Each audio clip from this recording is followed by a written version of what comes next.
Sí, me habéis dejado totalmente solo. Bueno, pues nada, continuamos y, como indicaba el Lino, empezamos la mesa redonda bajo el título de Herramientas de apoyo para fomentar la innovación y el emprendimiento en el mundo rural dirigidas a autónomos y microempresas. Mi intervención, lógicamente, aquí es exclusivamente de moderación. Sin embargo, sí creo oportuno, pues bueno, contar 2 minutos, pues un poco la visión, al menos yo como representante de la Universidad de Salamanca, que desde la universidad tenemos pues, de este tema y cómo se está actuando al respecto, ¿no? Lo que me trae aquí, básicamente, yo soy el responsable de la Universidad de Salamanca para la planificación estratégica y las relaciones con las empresas. Y desde el principio pues, tuvimos claro que había que intentar colaborar, intentar fomentar la colaboración público-privada y con el apoyo, o al menos el impulso al tejido empresarial que nos sostiene. Porque es verdad, y eso es evidente, que a la Universidad de Salamanca viene mucha gente, pero es verdad que también ha de cuidar su territorio y su distrito universitario, en el que, por supuesto, Ávila constituye un pilar fundamental, ¿no?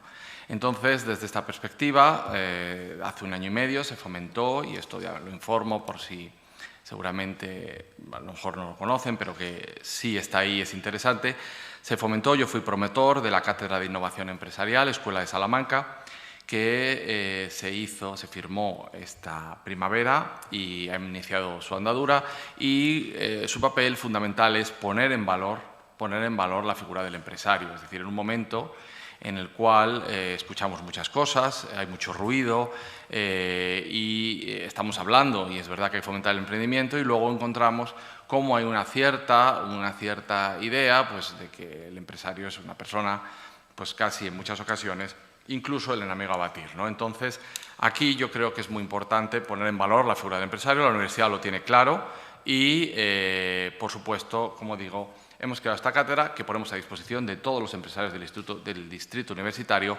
para que en cualquier momento que quieran colaborar con la Universidad de Salamanca, pues tienen la mano tendida y podremos hacer distintas actuaciones de colaboración. Bueno, dicho esto, para iniciar ya la mesa redonda que modero, pues evidentemente creo que estoy contento de estar en esta mesa redonda porque creo que es una mesa redonda muy interesante.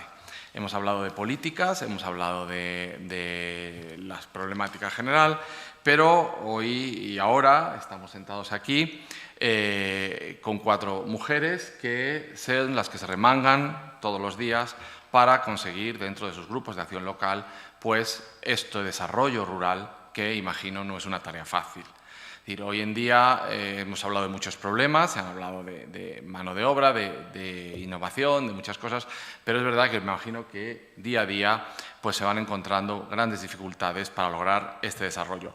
Y que en gran medida, y eso seguramente me corregirán, pero yo creo que incluso debíamos cambiar nuestra mentalidad. Es decir, se acaba de decir que parece que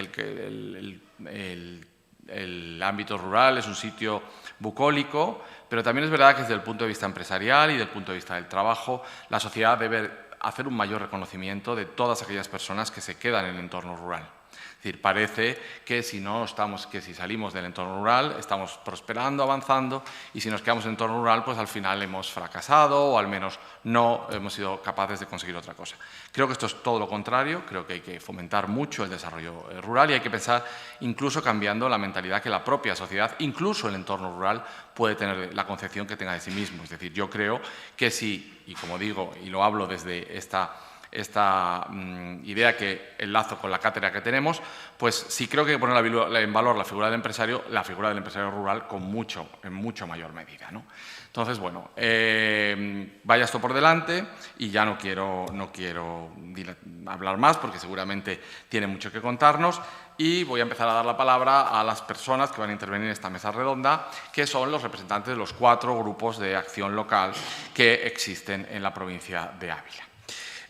Bueno, por seguir un poco lo que establece el programa, en primer lugar le daré la palabra a Jessica Cobo Galindo, que es la gerente del Grupo de Acción Local Aderavi, Asociación para el Desarrollo Rural de Ávila. Estoy seguro que ellas nos pondrán al día sobre esa labor a la que se enfrentan en este proceso de cambio que se encuentra en este momento, y nos contaron un poco las herramientas con las que cuentan y esos problemas con los que se encuentran día a día. Así que, sin más, agradezco la presencia de las 4 en la mesa y le doy la palabra a Jessica. Muchísimas gracias. Bueno, buenos días a todos. Muchísimas gracias por invitarnos, especialmente a la COE, a los grupos de acción local y hacernos ser visibles en este momento que realmente pues, tenemos que apostar y poner en valor todo el medio rural que tenemos y nuestro trabajo que diariamente los 4 grupos que estamos aquí pues hacemos. Realmente es un trabajo muy bonito el luchar y trabajar todos los días, diariamente en el medio rural, porque te encuentras con gente luchadora, con gente que apuesta, con gente que realmente cree en el desarrollo rural, que continuamente nos llenamos de ciertas palabras que están ahora de moda, de hablar de ello, pero que ellos son realmente los luchadores, sobre todo los autónomos y las microempresas que en ellos están. Yo soy gerente del grupo de acción local Aderabi. La provincia de Ávila está dividida en 4 grupos, que somos las 4 personas que vamos a intervenir hoy aquí. En concreto, Aderabi pues, lo conforman 4 comarcas, que serían la Sierra de Ávila, Valle Amblés, la Tierra de Pinares y Valle del Alberche. Diariamente pues, vemos las necesidades y las ventajas que supone emprender un negocio, mantenerlo, ampliarlo y luego, aparte de lo que son las ayudas líder como tal, pues también hacemos proyectos un poco para desarrollar esas zonas que se pueden encontrar quizás un poco deprimidas en ciertos aspectos. Las oportunidades que tiene el mundo rural pues son enormes. Desde los grupos de acción local continuamente pues estamos intentando, bueno, nos dedicamos la mayor parte de ello a subvencionar esas pequeñas empresas o medianas o autónomos que deciden pues como ha dicho antes Víctor, ampliar, modernizar, crear o trasladar un negocio que ya está establecido o que se va a poner en marcha, y hemos terminado un programa este viernes, cogimos las últimas solicitudes de ayuda, pero lo vamos a tener que estar desarrollando a lo largo de los próximos años también, esperando ese nuevo programa 21-27 que se pondrá en marcha a finales de año.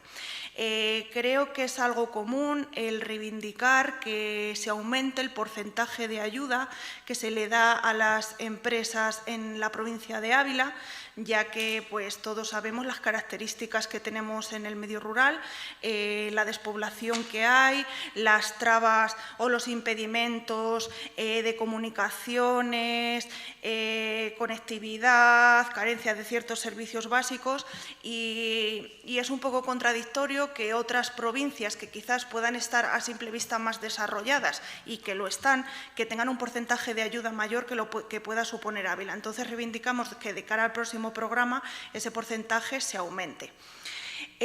Oportunidades que tenemos en el medio rural. Yo siempre opino que hay que tener un equilibrio entre lo social, entre lo económico y lo medioambiental. Todo ello subiéndonos al carro de la innovación, que ahora pues es lo que debemos de hacer y lo que también le exponemos a nuestros promotores. Hay que usar nuevas tecnologías para el desarrollo. Por ejemplo, en el sistema agroganadero, pues apostar por nuevos sistemas de riego, eficiencia, gestión de residuos, gestión de tratamientos. Por ejemplo, el tema de la ganadería, apostar por una valorización energética de esos subproductos. Todo ello lo que queremos hacer es ampliar, darle valor a nuevos aspectos empresariales, como el turismo rural, que pueda tener más competitividad, o apostar por la biomasa para diversificar esas actividades agrarias y ganaderas que siempre se han apostado por ellas en una provincia rural como es Ávila, pero que continuamente pues tiene que haber una innovación en ellas y seguir adelante. Lo que queremos un poco pues es que lo que antes a lo mejor suponía un coste, que ahora haya una valorización frente a ello. Y luego pues todo esto va ligado al final en un asentamiento y una fijación de la población. Todos los problemas que hemos estado hablando anteriormente de falta de personal para trabajar, tenemos que ver la realidad del territorio disperso en el que nos encontramos. Entonces, creo que debemos de apostar desde los grupos de acción local y desde la propia Administración para diversificar actividades que se tienen que desarrollar en el medio, que no solo centrarnos en la agricultura y en la ganadería, eso está claro y creo que todos apostamos por ello, pues un poco ligado para asentar esa población, para que haya personal, para que haya futuro y que para los habitantes del medio rural podamos vivir de ello. Muy bien, muchas gracias. Bueno, pues yo creo que un poco más andando en la línea de lo que hasta ahora se ha dicho. Gracias, Jessica. Vamos a dar la palabra ahora a María Estela Sancho Pedriza, que es la gerente de la agrupación local ADRIMO, que es la Asociación para el Desarrollo Rural Integral de La Moraña. Pues no, cuando quiera, tiene la palabra, María Estela.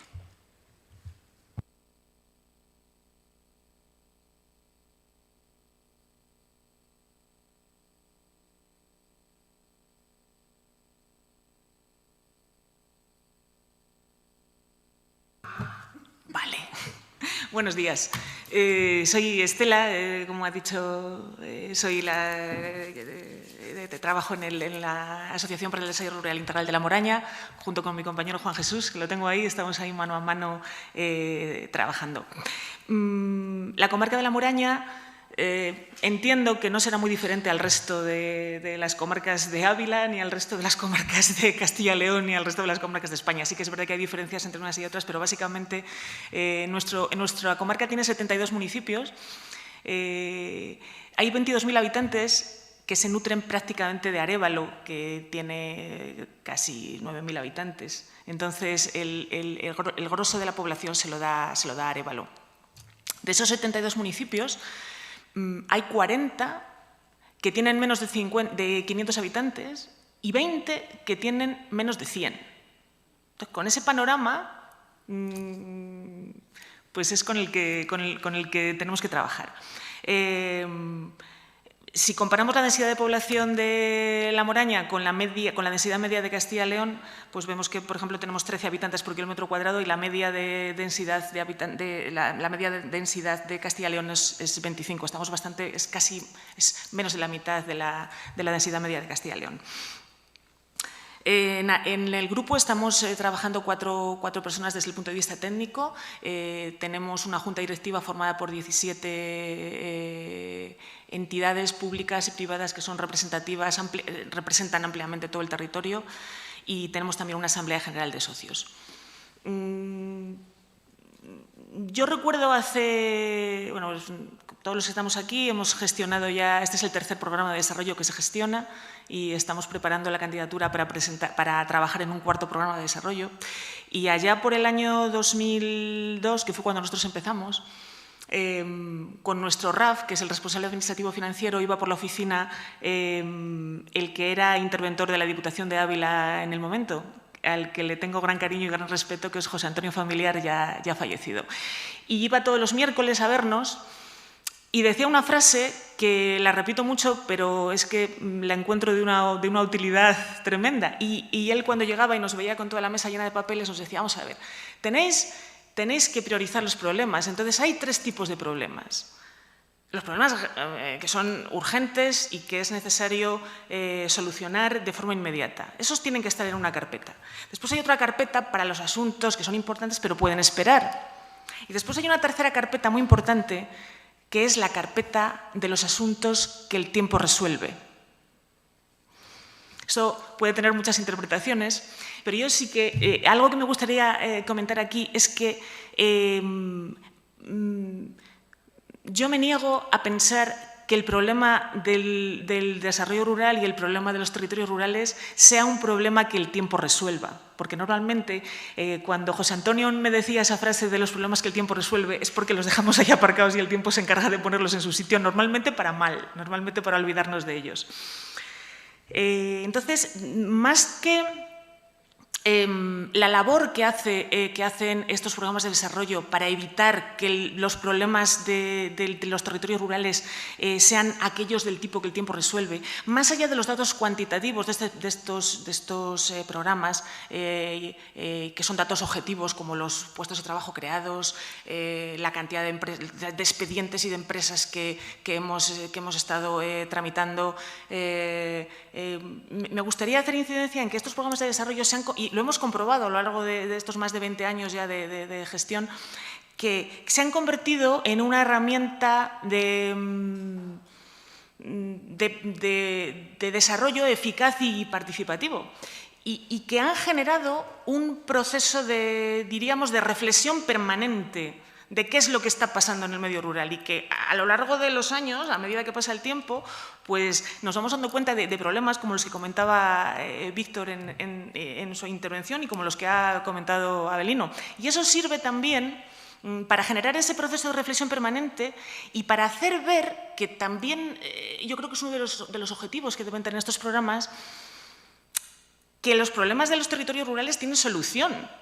Pero la solución está en todos. Todos tenemos responsabilidad y más que responsabilidad tenemos que tener compromiso, que hay cierta distancia a veces entre la responsabilidad o la implicación y el compromiso que todos tengamos que tener. Y esta reflexión en general para la gente, para la población en general y en particular para los que vivimos en los territorios rurales. Me ha gustado mucho la frase que ha dicho Víctor, que es una frase un poquito, él la ha caracterizado de anárquica, vamos a seguir con la misma palabra, aunque a mí se me ocurre otra que es un poco macarra, pero me ha gustado mucho cuando ha dicho las administraciones, y mejor que no hagan nada, no, como decía, no la toquéis más que es así la rosa, pues dejadla.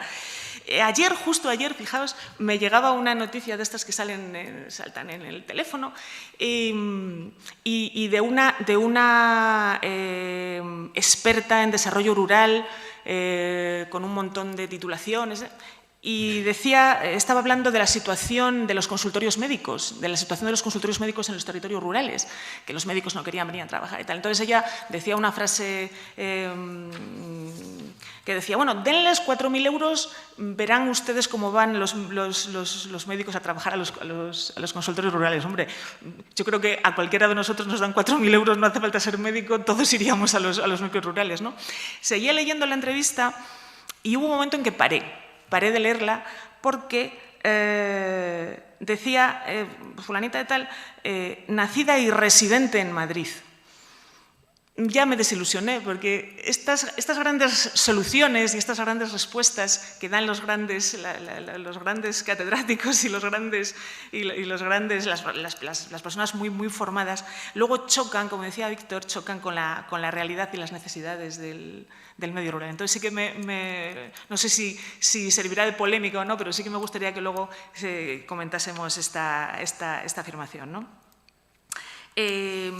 Y en relación un poco con lo que hemos estado hablando antes, sí que es verdad que desde los nuevos programas de desarrollo rural que van a desarrollarse, sí que es verdad que teníamos que hacer incidencia en esta necesidad formativa. Yo tengo 48 años y yo recuerdo cuando yo empecé el instituto, yo recuerdo que había muchas opciones de formación profesional en los pueblos. Ahora hay muy pocas y además están denostadas. Parece que la formación profesional es como el hermanito feo de la educación o de la formación. Entonces, realmente ahora sí que se necesitan esas formaciones profesionales o esas talleres o escuelas de empleo que comentaba Víctor, porque entre las necesidades que estamos viendo de que tienen los empresarios en el mundo rural es precisamente estas necesidades formativas de encontrar mano de obra, bueno, ya digo, ya no solo cualificada, es que no hay ni cualificada ni no cualificada. Entonces sí que tendríamos que darle una vuelta a estas necesidades de formación que son un pilar básico para para poder avanzar. Y Víctor ha comentado una cosa que ha dicho que casi tan importante o más importante que la digitalización. Esto que se nos llena la boca con decir, bueno, es que ha llegado la fibra a mi pueblo, pero si has cerrado la escuela hace 5 años. Entonces son realidades que chocan y claro, pues están ahí, con ellas tenemos que convivir, pero son cosas que yo creo que sí que nos deben llevar a ese debate permanente, a esa reflexión permanente. Y por mi parte nada más. Lo que sí que me gustaría decir es eso, que todos estos programas, que todo este esfuerzo, que nunca antes ha habido tanta gente, tantos especialistas al servicio del medio rural, que tengan fruto, que el desarrollo rural no sea un problema que el tiempo resuelva y, sobre todo, que todos aquellos que vivimos en los núcleos rurales lo podamos hacer, ya no digo con más, sino con la misma dignidad que la gente que vive en las ciudades. Gracias. Muy bien, muchas gracias, Estela. Creo que ese es el mensaje, evidentemente. Bueno, y ahora voy a dar la palabra no a María José, sino a Nuria, que le cambio el nombre de la organización. Y me consta que se llama Nuria porque he de confesar algo que no he dicho, y es que yo, al fin y al cabo, pues yo soy un urbanita de provincias que encontré en un rincón de la provincia de Ávila, sin tener ninguna vinculación más que el apellido, pues un sitio que me encanta y en el que he encontrado gente muy buena y un entorno muy bueno, y en ese entorno pues está Nuria Calzada Maroto, que es la gerente del Grupo de Acción Local de ASIDER. Ella, pues, el Grupo ASIDER es la Asociación Intermunicipal para el Desarrollo Rural, la zona de Piedrahita, Barco de Ávila, L2. Y, bueno, pues ha sido una casualidad, la verdad es que ha sido una casualidad, pero también ha sido un placer compartir mesa con ella. Por tanto, le doy la palabra para que nos cuente un poco qué se hace en esa zona. Buenos días, bienvenidos a todos y en especial comparto con él la opinión. Cuando leí el programa y vi que era Alfredo, pues la verdad es que dije, joder, qué guay, ¿no? Que te me has sentado en la mesa con alguien que realmente conoce el entorno rural y sobre todo porque es lo que él comenta, o sea, cayó por casualidad y comparte todo, le encanta el río, le encanta la zona, comparte el pequeño comercio, le encanta ir a comprar y soy consciente de ello porque le veo ahí todos los fines de semana con su mujer, con su familia y tal y cual. Y entonces eso me agrada ver gente que existe así. Entonces, pues bueno, yo quiero poner de manifiesto un poco, por una parte, lo que son los GAL, porque a veces cuando la gente habla de grupos de acción local, parece que los grupos de acción local son como un ente que tiene mogollón de gente trabajando a su alrededor, y en concreto en nuestro grupo de acción local existen 2 técnicos, que es mi compañero Javi, que lleva conmigo desde el 2003, y yo, que soy la gerente. Tenemos una junta directiva compuesta por 14 personas, todos ellos que trabajan de forma altruista, nos ayudan, colaboran, y efectivamente cuando Alfredo ha dicho lo de bajarse, arremangarse y bajar al suelo, es lo que hacemos nosotros, hablar con la gente, el día a día, muchas veces en muchos medios. Es decir, que en nuestra oficina, por ejemplo, no existe todavía la fibra, o sea, algo que en el medio urbano existe y se da por sentado, pues en nuestra zona, para poder trabajar con la Junta de Castilla y León, tenemos ASL, problemas para subir los archivos, no sé qué, de cuál. Entonces, eso es un pequeño problema que tienes. Sí que es verdad que la gente que vive en los pueblos es una gente, la mayoría muy cercana, muy agradable, y la verdad que no cambiaría, creo que ninguno de los dos cambiaríamos nuestro trabajo por otros muchos trabajos que hay, pero bueno, eso como GAL. Como población, pues bueno, para que todo el mundo sepa un poco cómo son las poblaciones en el medio rural, cuando hablamos de cómo son los territorios, es decir, que nuestra asociación, nuestro territorio, en la actualidad está compuesto por 1.871 kilómetros cuadrados, son 64 municipios y además 189 pedanías, con una población de 10.600 personas. Nuestra zona está compuesta por 4 subcomarcas naturales, que es la parte de Gredos Norte, que son 19 municipios, luego la otra parte que es el Valle del Tormes, que son todos municipios que riegan el Tormes, la otra parte que es el Valle del Corneja, la zona de Piedrahita y todo esto, y luego una parte del Valle Amblés, que se pliega al otro grupo, donde están las sierras de la Serrota de la Paramera, que están incluidas en la Red Natura 2000. Esto en cuanto a zona orográfica, que es una zona bastante complicada, ¿no? En cuanto a datos económicos, Pues, ¿qué puedo decir? Cuando hablan de la tasa de paro, pues sí, nosotros tenemos una tasa de paro desde que de un 22,7%, la renta media por habitante es de 11.716 euros y tenemos una densidad de población del 5,9%. Con todos estos datos, trabajar y hablar de emprendimiento o de innovación es complicado. Cuando la gente o viene, lo que decía Estela, la gente que viene de fuera y habla de innovación, lo que es innovación en el medio urbano no es innovación en el medio rural. Innovación en el medio rural es conseguir que vengan las nuevas tecnologías, pero no solamente eso. Cuando la gente habla de nuevas tecnologías, en el medio urbano se hablan de cosas que ni siquiera en el medio rural existen. ¿Por qué? Porque no tenemos facilidades, no existen esas facilidades que existen en el medio urbano. Por eso trabajamos los grupos de acción local. Yo sí que quiero poner de manifiesto dos cosas importantes. Me parece que es muy, muy importante que todas las instituciones colaboremos juntas. Y con respecto al tema del trabajo, yo sí que creo saber cuál es la causa por la que no existe mano de obra en la zona. Y la mano de obra es porque el trabajo no es el fin, el trabajo es un medio. Yo trabajé, me fui a Salamanca me fui a Madrid y luego vine. Llevo viviendo en Barco desde 1995. He visto la despoblación, el despoblamiento de Barco y de su comarca. Digo Barco porque resido en Barco y de su comarca. Entonces, ¿qué es lo que pasa? Que falta calidad de vida. Entonces, cuando esa calidad de vida, y cuando me refiero a calidad de vida me refiero a medios básicos como es la sanidad y me refiero a otros tipos de medios como es el ocio. Entonces, ¿qué es lo que está pasando? Que ese arraigo del que hablamos de generaciones, yo tengo, por ejemplo, 2 hijos que están estudiando fuera. ¿Qué es lo que pasa? Que tú tienes un negocio, no sé qué, pero los chavales no quieren quedarse a vivir en el pueblo, no por eso, sino porque no tienen determinados ocio o tú tienes problemas de sanidad, cualquier cosa para las personas mayores tienes que salir fuera. Entonces, yo creo que el problema de la falta de mano de obra no es tanto en el trabajo en sí, que realmente el trabajo, a lo mejor se trabaja mejor en los pueblos que en las ciudades porque te permite tener más tiempo para ti como persona, pero el problema está justamente en eso, en que no esa calidad de vida o ese acceso a diferentes cosas en general, me da igual lo que sea, es muy complicado, empezando por los medios de comunicación. Por ejemplo, montar un negocio en un pueblo a mí me parece que es una cosa de alabar. ¿Por qué? Porque mientras tú estás en Madrid y tienes, para llegar de un sitio a otro, tienes un montón de carreteras, infraestructuras, no sé qué. Tú en un pueblecillo de la sierra las infraestructuras están muy limitadas, no existen polígonos industriales, son todas zonas rurales, fincas rústicas. Entonces todos esos problemas están impidiendo que se instalen tanto autónomos como empresarios y yo creo que en ese tema los grupos de acción local tenemos un problema y a mí me gustaría eso, reivindicar que todas las instituciones se volcaran en ese tema, en intentar facilitar todo tipo de infraestructuras para los autónomos. Entonces, en principio, yo creo que un poco es lo que me queda a mí de este tema. Cuanto a la innovación, pues bueno, pues yo creo que sí es importante innovar, pero en todos los aspectos. Y no tengo nada más que decir, la verdad. Bueno, ya has dicho bastante. Ya. Bien, muchas gracias, Nuria.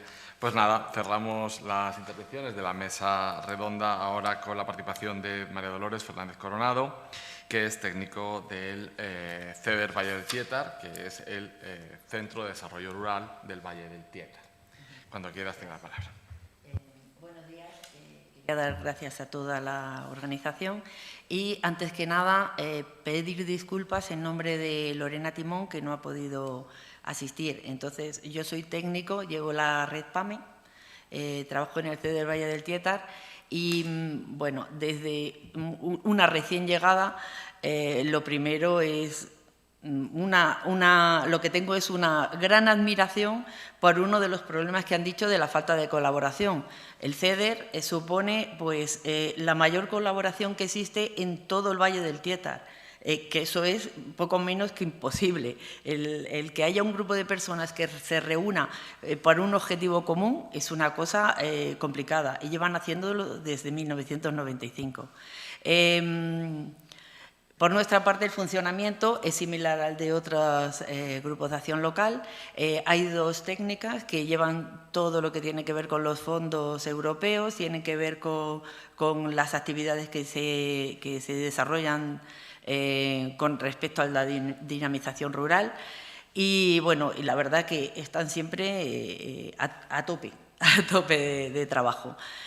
Por lo tanto, es importante lo de los fondos, lo de que no bajen los fondos que llegan a cada territorio.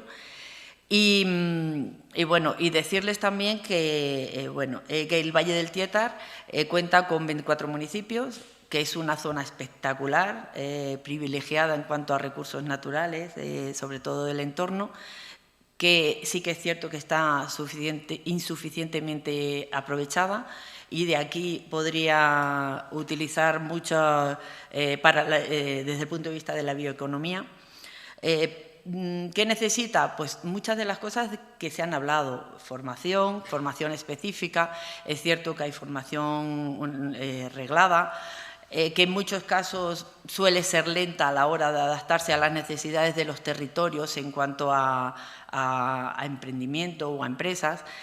Luego hay una enseñanza no reglada, que de esto uno de los apartados importantes lo lleva CONFAE, COE, en el que imparte muchos certificados de profesionalidad, pero dentro de eso también hay que decir que está muy bien la parte institucional, la parte de entidades que llevan la información, que lleva las ayudas, las subvenciones y demás, pero está la otra parte, la parte de la población que no está muy interesada en formarse, que no está muy interesada en emprender, y que, por lo tanto, esas medidas no llegan en un porcentaje muy elevado al ciudadano de a pie.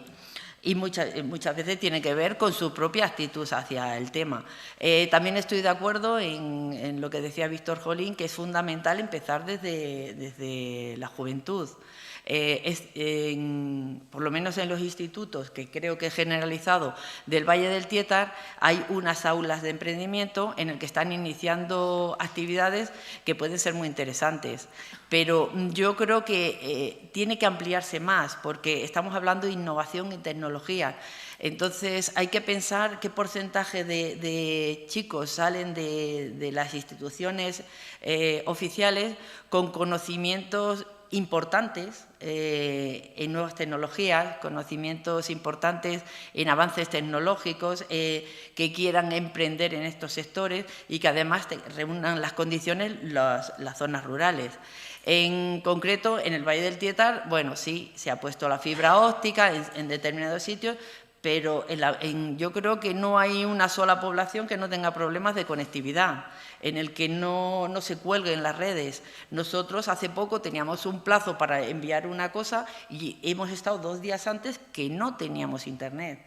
Entonces, está muy bien promocionar la innovación en nuevas tecnologías y demás, pero si resulta que no tenemos las herramientas para luego poder desarrollar ese emprendimiento o esa vida profesional, puede ser, por ejemplo, como teletrabajo, ¿cómo se soluciona eso? O sea, que hay que partir de cosas básicas, yo creo, antes de a lo mejor avanzar en según qué cosas. Hablaba de la formación.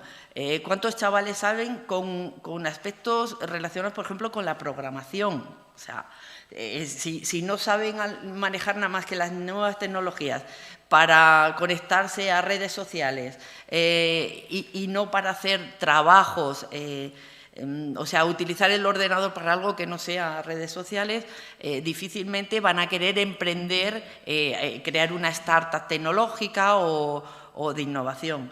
Entonces, esos aspectos yo creo que hay una brecha, una disrupción entre lo uno y lo otro. O sea, yo creo que la formación no se adapta exactamente a las necesidades para el emprendimiento, pero por otra parte, cuando se le ofrece, tampoco hay una captación. De hecho, yo he estado trabajando en distintas entidades de formación y uno de los grandes problemas es la captación de alumnos. Es así. Por lo tanto, habrá que crear algún tipo de sistema para que eso cambie. Hace 2 días estaba hablando con una persona de que La formación reglada, desde el punto de vista familiar, a la formación reglada se le da mucha importancia. O sea, todos los padres quieren que su hijo tenga una carrera o estudien o un ciclo formativo y demás, pero no se le da la importancia que tiene a la formación no reglada. Y yo creo que es fundamental, porque es la que puede cambiar más rápidamente para adaptarse a la situación social, profesional y económica de cada momento.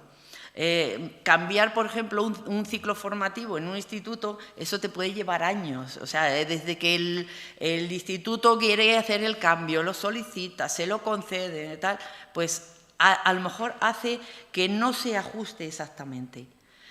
Bueno, eso en cuanto a la formación. En cuanto a otros aspectos, bueno, pues desde los grupos de acción local y el CEDER en particular, bueno, pues se están haciendo acciones que tienen que ver un poco con la problemática que se ha hablado. Lo que hablaba también el señor Víctor Jolí sobre integrar todos los aspectos de determinados sectores, pues desde el CER también hemos hecho alguna de ese tipo de acciones.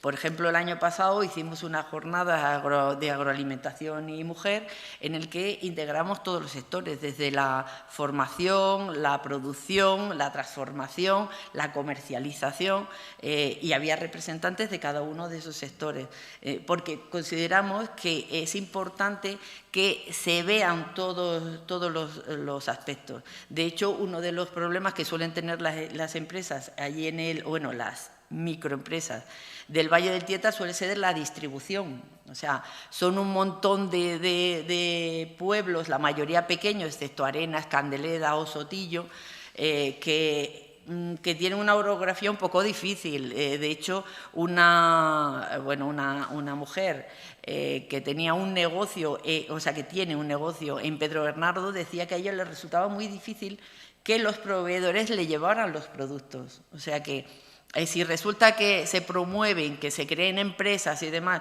pero resulta que no pueden acceder a la propia materia prima, pues esto es complicado. Por eso yo creo que quizá habría que ajustar más las propuestas que se hacen desde las administraciones públicas y entidades a la realidad del territorio. Si seguimos, por ejemplo, con la formación, hay distintas entidades formativas en el Valle del Tieta, desde CONFAE, también en AEDUCA, está, en GESAL, en Candeleda, en fin, hay varias. Pero ¿qué ocurre? Que tienen que tener unos espacios habilitados y demás adecuados para impartir esas clases, que es normal. Pero, por otra parte, tenemos a la población que no quiere desplazarse de su pueblo. Entonces, ¿qué ocurre? Que a lo mejor el rango de posibles alumnos al que puede acceder estas instituciones se restringe a los lugares donde tienen situados estos centros. Entonces, a lo mejor habría que buscar opciones para que puedan llegar a todas esas pequeñas poblaciones. Junto con esto, también lo relativo a la formación de los empresarios o microempresarios. Hay que tener en cuenta que los microempresarios y autónomos lo que no tienen es tiempo. Es así, formarse, estoy segura de que todos querrían formarse y saber un montón de cosas, pero no suelen tener tiempo. ¿Por qué? Porque un microempresario no es como un empresario que delega. O sea, el empresario en el Valle del Tieta normalmente está implicado en todos los aspectos de su negocio. Entonces, si tiene que gestionar los proveedores, la documentación con respecto a las entidades públicas, el marketing, la producción, etcétera, etcétera, lo que se quita es lo suyo, que a lo mejor tiene que ver con formación. Y si no tiene formación o no puede acceder a ella, difícilmente puede incorporar tecnología, puede incorporar marketing digital, etcétera. O sea que yo creo que hay un aspecto desde el punto de vista personal de cada uno de los sectores, tanto alumnos como empresarios como demás, que a lo mejor habría que tenerlo más en cuenta. Es un poco también la atención a cada uno de forma individual. O sea que, y bueno, yo creo que se podría hablar mucho más de esto, pero bueno, básicamente es lo que quería decir. Gracias. Muy bien, muchas gracias, María Dolores. Bueno, pues nada, escuchar a las cuatro, a mí la primera impresión que me surge de todo esto, bueno, pues es que estamos ante 4 mujeres valientes que luchan día a día pues, por conseguir el desarrollo rural y, por tanto, yo creo que no solo felicitarles por su trabajo, sino también agradecérselo, ¿no? Que yo creo que esto es importante. No sé si alguien tiene alguna consideración, alguna pregunta que hacer. Nada. Bueno, yo simplemente, por terminar, porque vamos mal de tiempo, es 2 minutos y no quito más tiempo. Me ha gustado mucho la idea que se transmite, es decir, sois optimistas por lo que veo, teniendo conscientes del problema que no se puede dejar en el cajón, como nos decía Estela, ¿no? Y es verdad que yo creo que a lo mejor hay otra idea que podríamos, no sé, corregidme si me equivoco, habría otra idea que a lo mejor habría que, me parece deducir de vuestras palabras, es el hecho de que todo este tema de la innovación y todo este tema del fomento de emprendimiento tal vez necesita, pues casi como pasa ya en otras entidades, como pasa incluso en la propia medicina, a lo mejor una individualización teniendo en cuenta de la zona que se trata, las características, etcétera, etcétera. Es decir, a lo mejor programas generales hay que ir a programas cada vez más específicos que valoren las circunstancias, las realidades, tanto demográficas, sociales, económicas de las zonas. Es verdad que están fraccionadas, ¿qué tal? Pero yo creo que a lo mejor esto sí que podría ser, no sé, corregidme si me equivoco, en esta idea. Y yo, por último, lanzaría una pregunta que, como soy el moderador y en este sentido, pues bueno, total, tampoco pasa nada, me puedo mojar un poco más. Yo preguntaría, ¿creéis, si no queréis contestarme no, y si alguien del público quiere contestar, ¿creéis que actualmente se podrían salvar todos los pueblos? Todos no. Entonces, la siguiente pregunta es, a lo mejor habría que plantear programas casi de paliativos a determinadas zonas y fomentar otras. Es una pregunta valiente también. Lo que pasa es que la respuesta no sé si será valiente. No, por eso comentaba. Simplemente si no queréis la dejo. Sí, hace muchos años, lo que pasa es que no recuerdo a quién se lo, no recuerdo a quién se lo oí, decía, además él lo hacía con una onomatopeya, decía, a muchos de los territorios rurales se les ha puesto en marcha el cronómetro de la cuenta atrás, tic-tac, tic-tac, tic-tac. Ese tic-tac nos pone muy nerviosos a todos. Y sí que es verdad que todos en nuestros territorios tenemos municipios muy pequeños. Claro, yo no me atrevo a contestar a esa pregunta. Creo que moralmente no me atrevo a contestar a esa pregunta. Claro, es una pregunta lanzada al aire que la hago yo porque yo de moderador pues no estoy la Sí. Yo soy de un pueblo pequeño y no me gustaría que nadie diera por perdido a mi pueblo. Vale. O sea, eso es así. Que a lo mejor hay que cambiar determinadas cosas, pues sí, pero bueno, yo no creo que hay que dar por perdido a nadie, al contrario, yo creo que lo que hay que hacer es incorporar a todos y a lo mejor pues distribuir las acciones, es decir, que no todas las acciones siempre se hagan en los mismos sitios, que pueda haber facilidad para desplazarse, como hablaba de la formación, pues extensivo a todo. Entonces, pues a lo mejor, si hay actos como esto, pues no tiene por qué ser en Ávila. ¿Por qué no se hace cada vez en un pueblo diferente? Entonces, ese tipo de acciones individuales pueden ir sumando y van suponiendo que el que no haya nada en un pequeño pueblo, pues de pronto a lo mejor, pues al cabo del año, pues puedes tener 3 o 4 eventos que hace que la gente pueda conocer esas poblaciones y planteárselo como lugar de vida o de desarrollo personal y profesional. De hecho, en el Valle del Tietar la gente está encantada de estar allí, en verano. Entonces, pues a lo mejor lo que hay que promover es no el verano, sino justamente la época fuera de esa estación. Yo, desde luego, yo no daría por perdido nada. Muy bien, pues gracias. Creo que es la respuesta que hemos... Perdona. No, con tu permiso. No, pues por supuesto. Con tu permiso, pues Creo que yo de forma personal soy muy positiva y me rodeo de un equipo técnico joven, con muchas ganas, muy positivo, pero la realidad en la que nos movemos es la que hay. Y hablamos de pueblos pequeños, no es lo mismo un pueblo pequeño de 100 habitantes, de 200 habitantes, que un pueblo de 15 habitantes. Es triste decirlo, pero muchos están ya condenados a la muerte, hablando mal. Es muy triste, estamos luchando continuamente, cuando nos viene un promotor de un pueblo pequeño es como nuestra ilusión, nuestra alegría, apoyamos a todos por igual, pero tenemos que ser realistas de dónde estamos y en el medio en el que estamos y la provincia en la que estamos. Es triste decirlo, pero es así. Pero ahí estamos, los grupos trabajando igualmente en un municipio de 5.000 como de 500 como de 20. Pero hay municipios que es muy difícil sacarlos adelante. No puedo contestar a tu pregunta de paliativos, no puedo, pero es la realidad. Yo quería decir una cosa, que sí que es importante que a lo mejor esa atención diferencial con respecto a determinados temas que pueden ser desde el punto de vista de impuestos, etcétera, etcétera, en según qué poblaciones puede ser muy importante. De hecho, pues yo estuve, por ejemplo, en una reunión que se hizo en Toledo sobre despoblación y demás, y la estrategia que se está haciendo, por ejemplo, en Castilla-La Mancha, me parece muy interesante. El ver determinadas zonas que están en riesgo de despoblación, que tengan una serie de ventajas para poderles igualar.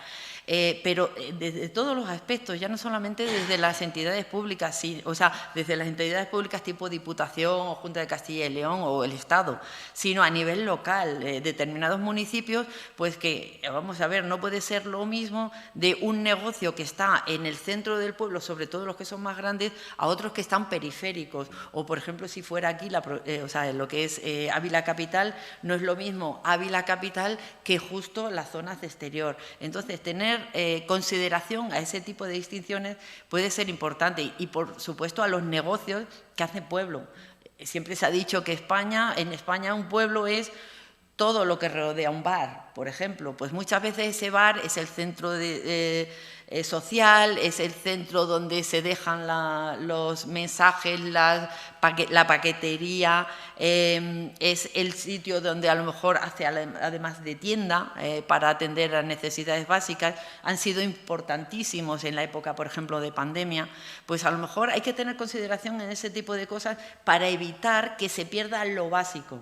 O sea, muchas veces, pues si ese pequeño bar o tienda desaparece, pues la gente ya no tiene a lo mejor una razón para verse con sus vecinos. Entonces sí que hay que atender a ese tipo de negocios, no centrarnos a lo mejor exclusivamente en el emprendimiento, sino en los negocios que ya están y lo único que necesitan es mantenerse. Yo quiero hacer un apunte muy pequeño y le voy a pedir colaboración a mi compañero. Juan Jesús, ¿cuántos habitantes tiene Canales? 40. Bueno, pues mi compañero Juan Jesús es uno de los valientes que nació en su pueblo y ha tenido la valentía, que yo creo que es un acto muy valiente, pues hace 2014 se casó y se hizo una casa en su pueblo y tiene 2 hijos que viven en su pueblo y están en su pueblo, a pesar de tener el trabajo fuera de allí. Es decir, sí que es verdad que tenemos municipios que tienen este reloj de la marcha atrás, el cronómetro de la marcha atrás en marcha, pero luego también existen cosas como la que ha hecho Juan Jesús, o me atrevería a decir también, pues hay 2 personas en su pueblo que no tienen ninguna vinculación con él, con el pueblo, y se han ido a vivir ahí desde Madrid y no tenían ninguna vinculación, se han comprado una casa y se han ido a vivir ahí. Es decir, que los milagros también existen, pero sí que es verdad que hay que ser realistas y saber cuál es el problema al que nos enfrentamos. Gracias. Muy bien, muchas gracias. Bueno, pues nada, reafirmo lo que dije antes, 4 mujeres valientes, estamos en buenas manos, los grupos de acción local están con ese ímpetu que hace falta y yo estoy seguro que igual que han conseguido muchos resultados van a seguir consiguiéndolo, así que os felicito nuevamente. Y para Juan Jesús has dicho, ¿no? Sí. Más que valiente, aparte de valiente, también creo que es un ejemplo y yo creo que es ejemplos que debería conocer la sociedad para tener en cuenta, bueno, pues que hay otros modos de vida que parece que tenemos que vivir todos apelotonados en la misma ciudad y a lo mejor esto no es tan necesario. Bueno, pues nada más, nos hemos pasado un poquito, bastante creo, pero bueno, creo que la ocasión lo merecía. Así que nada, agradecer muchísimo a las 4 participantes y creo que ahora es una pausa para el café, ¿no? Bueno, pues entonces paramos y luego se continúa. Vale.